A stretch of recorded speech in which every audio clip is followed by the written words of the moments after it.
Il est 8 heures.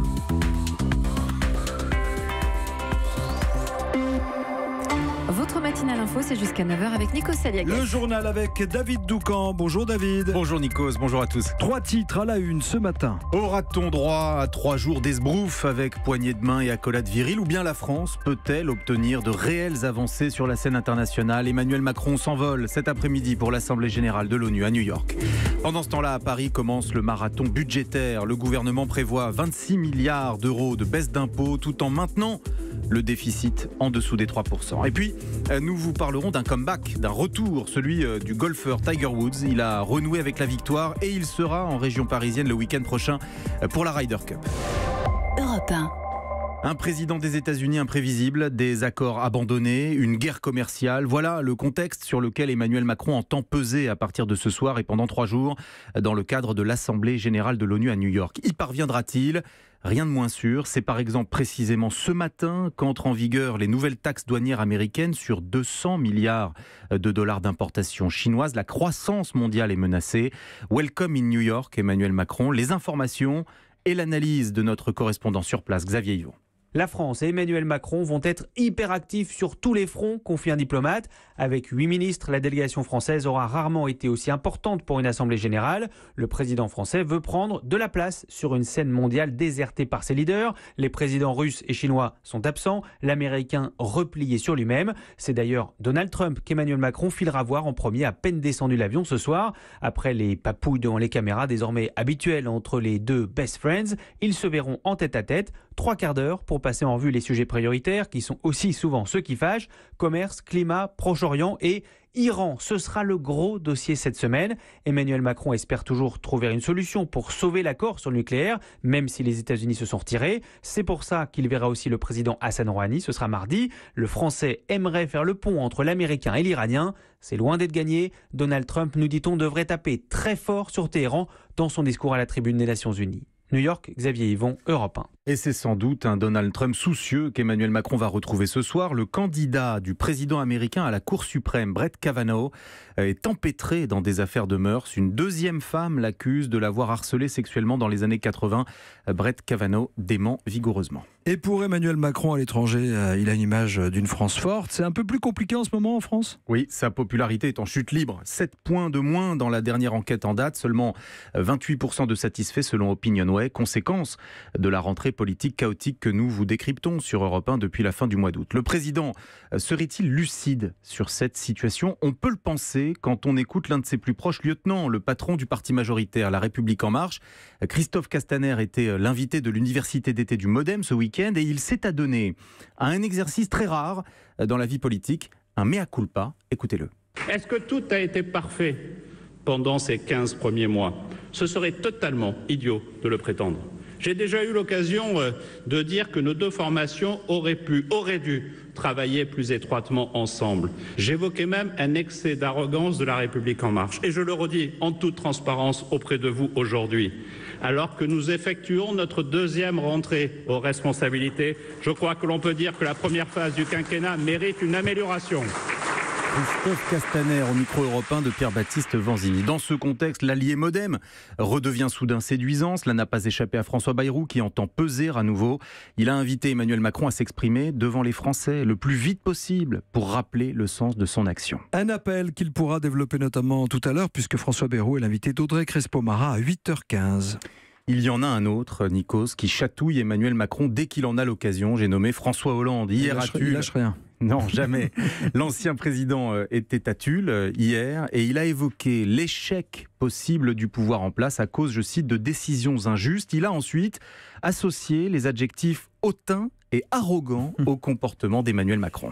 Vous l'évoquiez en titre, David, le budget 2019 est présenté aujourd'hui. Oui, le gouvernement prévoit près de 20 milliards d'euros de baisse d'impôts pour les entreprises, 6 milliards pour les ménages avec la baisse de la taxe d'habitation, la suppression des cotisations salariales, mais aussi l'exonération de cotisations sur les heures supplémentaires. Cela rappelle forcément le travailler plus pour gagner plus de Nicolas Sarkozy, sauf que ce n'est pas exactement la même chose. À l'époque, les heures sup étaient entièrement défiscalisées. Là, elles ne le seront que partiellement. Résultat, les patrons n'y trouvent pas forcément leur compte. Reportage au sein de la société Harmonia.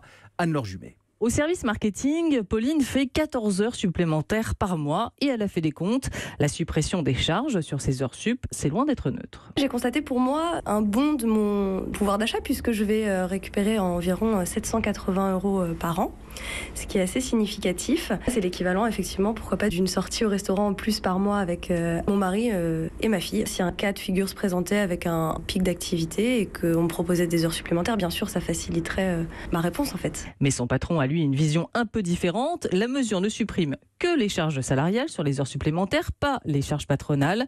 Le gouvernement n'est donc pas allé au bout du chemin, selon le directeur général d'Harmonia, Guillaume Amar. Pour nos collaborateurs, c'est effectivement quelque chose de très bon. Mais dans nos métiers de service, il est important d'avoir beaucoup de flexibilité. Et c'est plus le quota d'heures supplémentaires à l'année qu'il faudrait libérer. Et si on devait aller plus loin, ce seraient les cotisations patronales qu'il faudrait également supprimer. Et au moment du travailler plus pour gagner plus de Nicolas Sarkozy, les charges patronales sur les heures supplémentaires avaient été supprimées. À l'époque, Harmonia avait nettement accru le recours aux heures supplémentaires, 320 000 heures par an contre 300 000 aujourd'hui. Anne-Laure Jumet du service économie d'Europe 1. Notons que le gouvernement promet, malgré ces baisses d'impôts, de maintenir le déficit à 2,8% du produit intérieur brut en 2019. C'est l'un des défis de ce budget. Axel de Tarlé vous en parlait juste avant ce journal. Le groupe de grande distribution Casino dit avoir été sollicité pour un rapprochement avec Carrefour, mais Carrefour dément cette information et dénonce des insinuations inacceptables. Europe 1. À suivre dans le journal, une innovation qui va peut-être résorber les bouchons sur l'autoroute. Et c'est pas Inissé qui le dit, c'est David Doucan. A tout de suite sur Europe 1. La suite du journal avec David Doucan, bientôt peut-être la disparition des fameuses files d'attente au péage. Oui, imaginez un portique équipé d'un scanner et capable de prélever votre paiement sans même que vous ayez à ralentir. La barrière de péage ne sera peut-être bientôt plus qu'un mauvais souvenir. Une expérimentation est prévue en Moselle à partir du mois de janvier. Reportage sur place signé Arthur M. Bachet. Il ne leur reste que quelques semaines de vie. La barrière et la guérite qui va avec. Sur cette bretelle d'accès à l'A4, le portique du futur les surplombe déjà avec son laser qui distingue les camions des voitures, ces capteurs qui repèrent votre badge télépéage ou la puce électronique que vous serez bientôt invité à vous procurer, et ces caméras pour, en dernier recours, lire votre plaque d'immatriculation. Tout ça alors que vous roulerez, se réjouit François-Régis Olivier de la société d'autoroute Sanef. Si, malgré les différents moyens mis à votre disposition, on ne constate pas de paiement de transaction, y compris dans les jours qui suivent, nous irons dans ce cas-là, à partir de la plaque d'immatriculation, rechercher l'adresse dans le fichier de carte grise, ce que nous sommes autorisés à faire, et nous vous écrirons pour vous dire vous avez oublié de payer et nous vous demandons de régulariser votre situation. Tous les jours, Jean-Marie va à Metz, tous les jours il attend au péage de Boulay. Là c'est bien, si on arrive au péage et hop on file et voilà, on sera débité direct en espérant qu'il n'y a pas un dysfonctionnement parce qu'après pour faire valoir nos droits c'est assez long. Le système existe déjà et fonctionne à Londres, Dublin et Vancouver. Il va s'étendre progressivement un peu partout sur les autoroutes françaises. Boulay en Moselle, Arthur M. Bachet, Europe 1. Sport, golf avec le comeback inespéré de Tiger Woods. Oui, il n'avait rien gagné depuis 5 ans. Le champion de golf a mis fin hier à cette période de disette en remportant le Tour Championship. C'est le 80e titre de sa carrière. Et nous retrouverons Tiger Woods le week-end prochain en France, puisque pour la première fois, nous accueillons la Ryder Cup, cette compétition de prestige qui oppose, vous le savez, golfeurs américains et européens. Elle aura lieu en région parisienne, sur le golf national de Saint-Quentin-en-Yvelines. 300 000 visiteurs sont attendus, 1 milliard de téléspectateurs, retombées économiques juteuses en perspective.